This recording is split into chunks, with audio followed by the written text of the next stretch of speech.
जाल बिछाए तय डगरिया माता सीता के मन लुभावे हिरनिया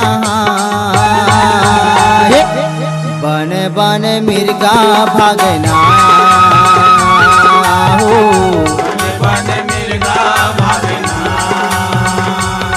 पापी माया के जाल बिछाए तय डगरिया माता सीता के मन लुभावे हिरनिया बन बन मिर्गा भागना हो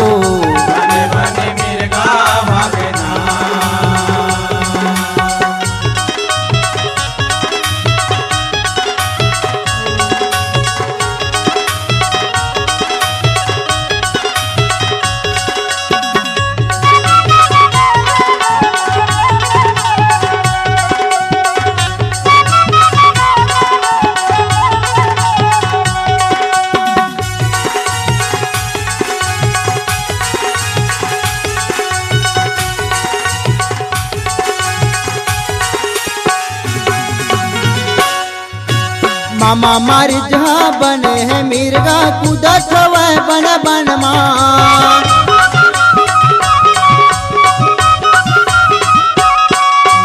मामा मारी जहाँ बने है मिर्गा कूदत हवे बन बन देखर पाछू प्रभु राम जावत हवे जंगल देखर पाछू प्रभु राम जावत हवे जंगल अत्याचारी बन के साधु बचन बोले अभिमानी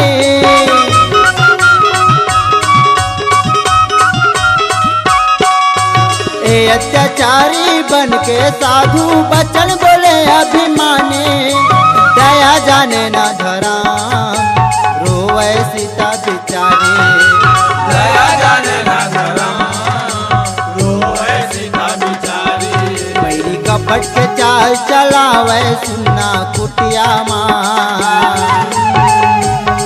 साधु कपट के चाल चलावे सुन्ना कुटिया बन बन मिर्गा भागना हो बन बन मिर्गा भागना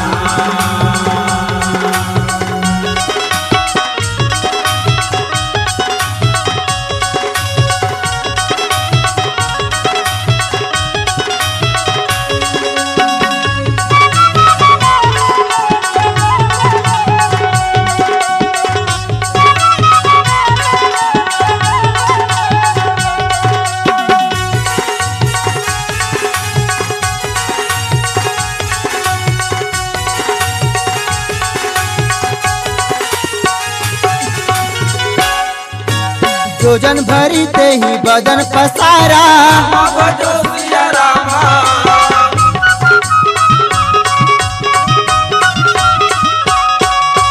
कपीतन किन्हा दुगुन बिस्तारा भजो सिया रामा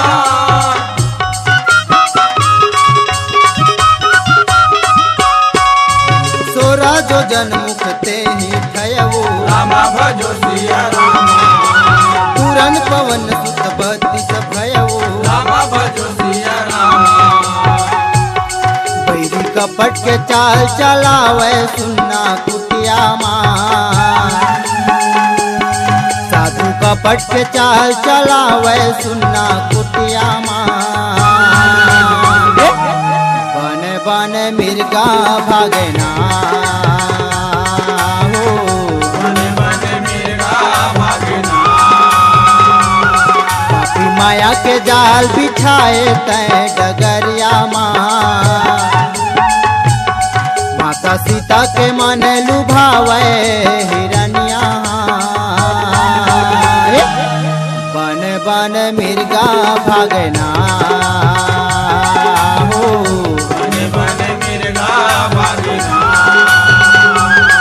हो बन बन मिर्गा भागना हो बन बन मिर्गा भागना हो बन बन मिर्गा भागना हो बन बन मिर्गा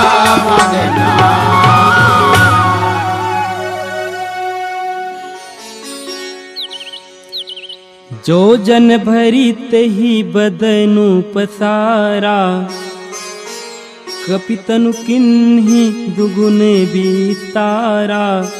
सोरह जो जन मुक्त ठयऊँ, तुरत पवन सुत 32 भयऊँ। जब कोई भी प्रकार से सुरसह नहीं मानिस तो हनुमान जी महाराज कहते अब नहीं मानस तो खा लो। जो जन भरते बदनु पसारा, सुरसा जौन है योजन भर, एक योजन के 4 कोस अपन मुंह ला फैला लिस। हनुमान जी महाराज ओखले अपन शरीर ला दुगना कर लिस, 2 योजन कर लिस 8 कोस के। 16 योजन मुक्त ठयू, वह 16 योजन अपन मुख ला कर लिस सुरसा। हनुमान जी महाराज तुरंत 32 योजन कर लिस। देखो शुरू में तो हनुमान जी महाराज के बल की परीक्षा लेना चाहत तो खले दुगना हुआ था। एहू में भाव है, ये रहस्य जौन है बोलो कोई भक्त ही समझ पाही। सुरसा जौन है वो तृष्णा है। हनुमान जी भक्त और खोजेल काला जाते भक्ति ला, तो भक्ति सहज में नहीं मिले। भक्त के कई प्रकार ले परीक्षा होती।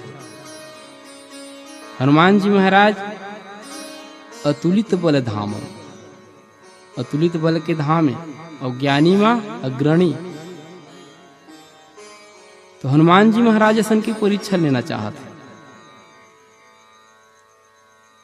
तो हनुमान जी महाराज ओखले दुगना करत जाते। ये प्रकार ये चौपाई में गोस्वामी जी महाराज भाव दे है और पुनः आगे की कथा भजन के पश्चात सुने वर मिले। बोल लखन से रामचंद्र की जय।